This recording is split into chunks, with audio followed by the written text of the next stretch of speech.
Veamos el tema 23, el ordenamiento jurídico administrativo, el reglamento, concepto y clases, la potestad reglamentaria, el procedimiento de elaboración, sus límites y el control de la potestad reglamentaria. Este es el tema que viene a continuación del ordenamiento jurídico administrativo en el concepto legislativo, digámoslo así, y ahora vamos a ver la potestad reglamentaria.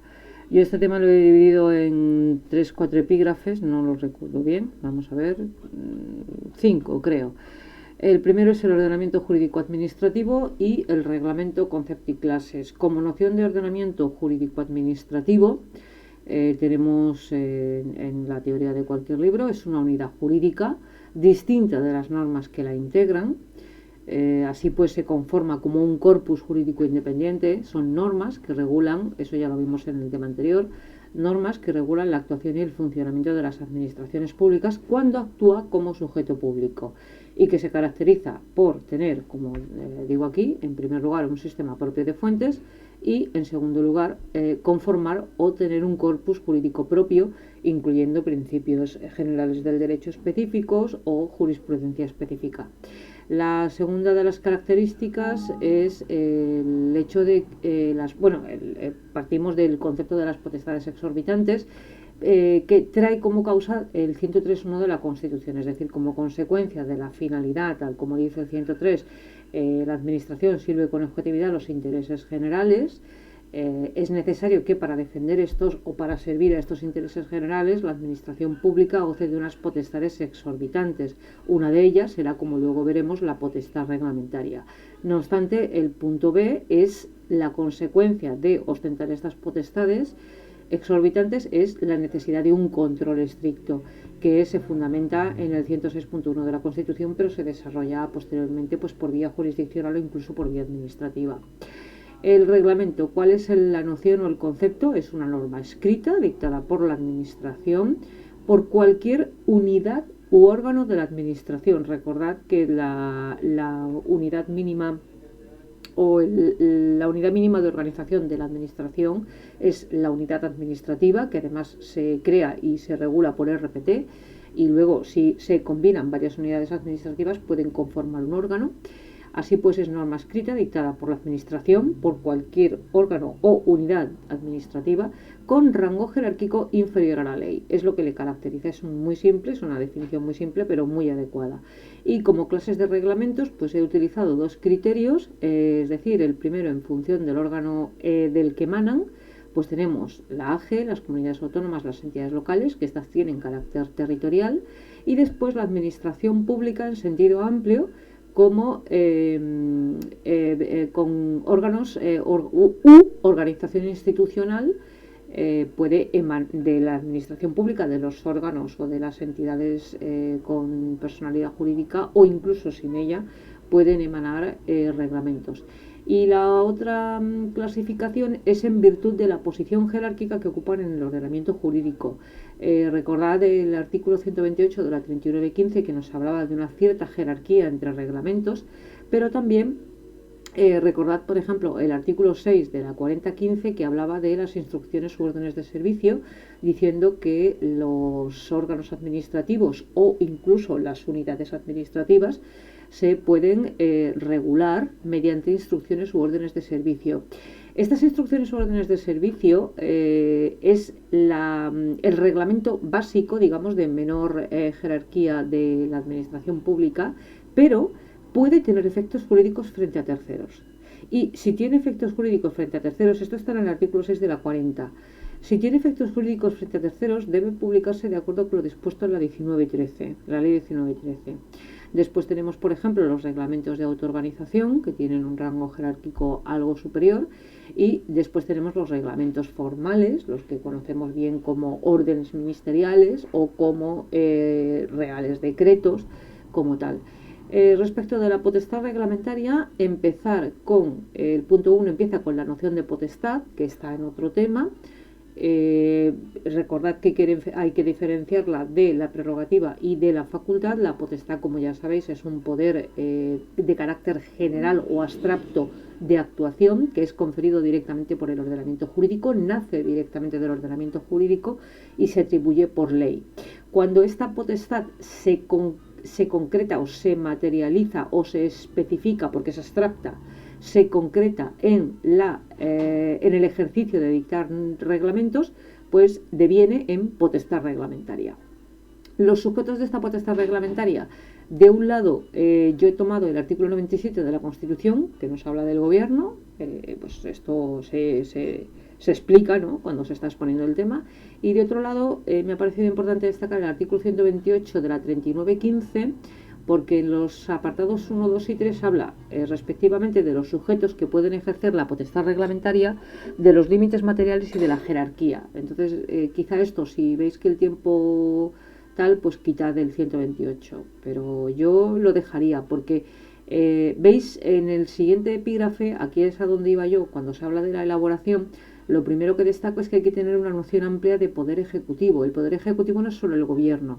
El poder ejecutivo son también órganos administrativos o unidades administrativas. Por lo tanto, por eso aquí está, ¿veis? Lo pongo, va desde el gobierno, digamos, que es el órgano, el gobierno estatal, me estoy refiriendo. También esto sirve para los gobiernos o las asambleas legislativas o los órganos de gobierno de las comunidades autónomas, incluso de las entidades locales, que sabéis que gozan de potestad reglamentaria. Bueno, pues desde el gobierno hasta la unidad administrativa básica, que es conforme al artículo 5 de la 4015, es la estructura básica a partir de la cual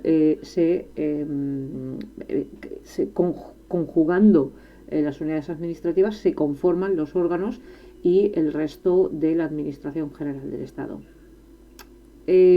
Por ello hay que tener, esto quería decir, una noción amplia de poder ejecutivo y no centrarnos solo en el gobierno. Por eso yo destacaba el 128, aunque quizá también en relación con el artículo 5 sea importante ponerlos en relación un poco los tres, ¿no?, para esa noción amplia de poder ejecutivo, porque si no luego nos encontramos que hablamos del gobierno y nos hemos dejado por el camino, pues por ejemplo, la potestad de autorreglamentación o potestad autorreglamentaria que tienen órganos como el Consejo General del Poder Judicial, que tienen potestad reglamentaria para autoorganización, pero es potestad reglamentaria.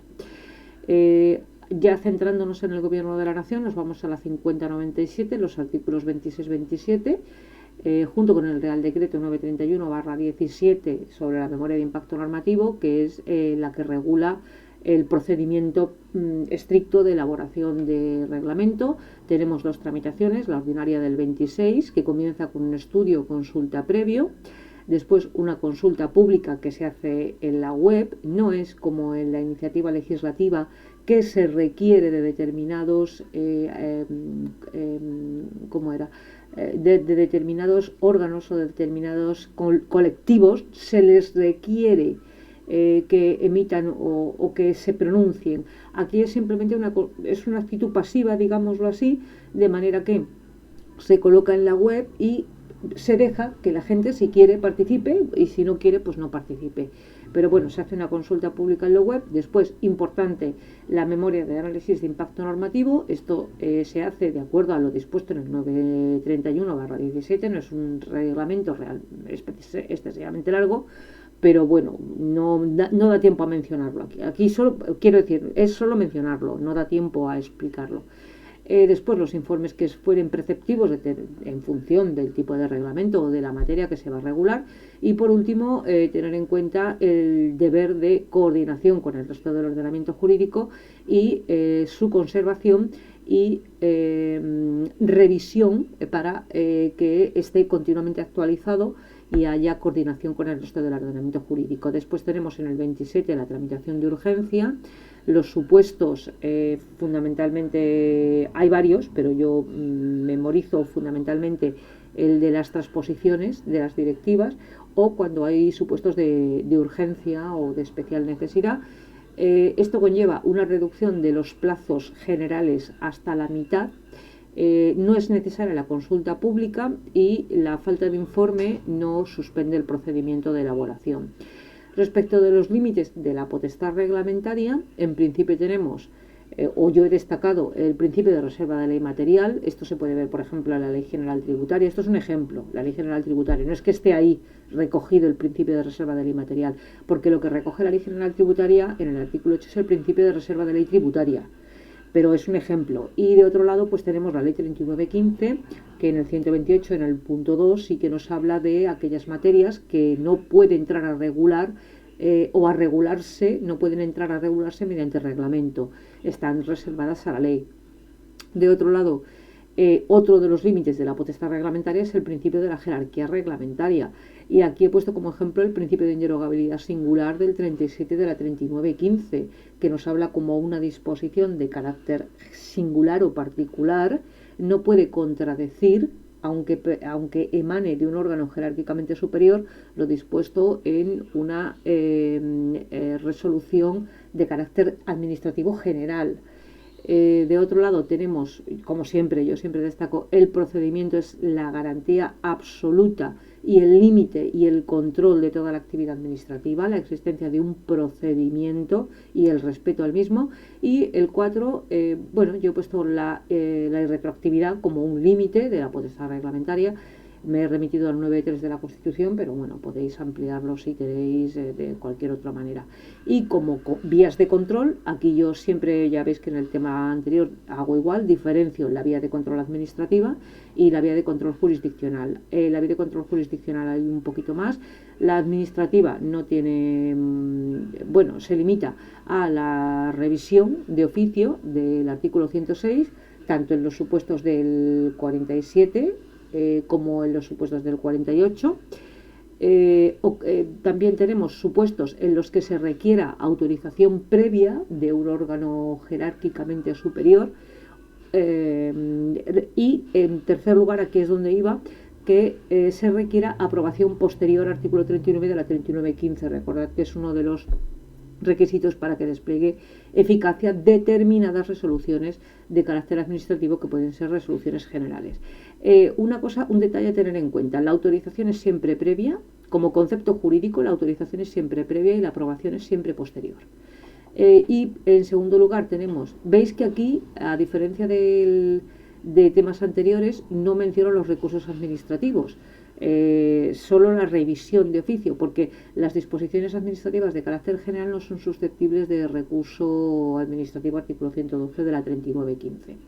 De otro lado tenemos la vía jurisdiccional. Aquí también hay ligeras diferencias, porque de un lado tenemos la vía contencioso administrativa ordinaria, pero de otro lado tenemos que el artículo 53.2 nos habla de un procedimiento especial, preferente y sumario para determinados derechos que se han visto conculcados, determinados derechos contenidos en el título 2, en el capítulo 2 del título primero, incluido el artículo 14, que se han visto conculcados bien por vía legal, artículo 53.1, y en el 53.2 no se exige que sea por vía legal, puede ser por vía reglamentaria. Por vía reglamentaria, un particular puede ver conculcados sus derechos fundamentales y entonces puede acudir, en función de lo dispuesto en el 53.2, a un procedimiento especial, preferente y sumario de protección de estos derechos. Y también, ojo con esto, es susceptible del recurso de amparo en virtud del 53.2, ya que en el artículo 161 de la Constitución, 161.1a, se habla del recurso de inconstitucionalidad y se requiere que sean disposiciones de carácter legal. Pero el 161.1b habla de disposiciones en general, con lo cual se admite la posibilidad de que efectivamente reglamentos sean susceptibles del recurso de amparo. Esto está en concordancia con el 53.2 de la Constitución y además está en concordancia con lo dispuesto en el 59 de la Ley Orgánica del Tribunal Constitucional. Y con esto concluye el esquema.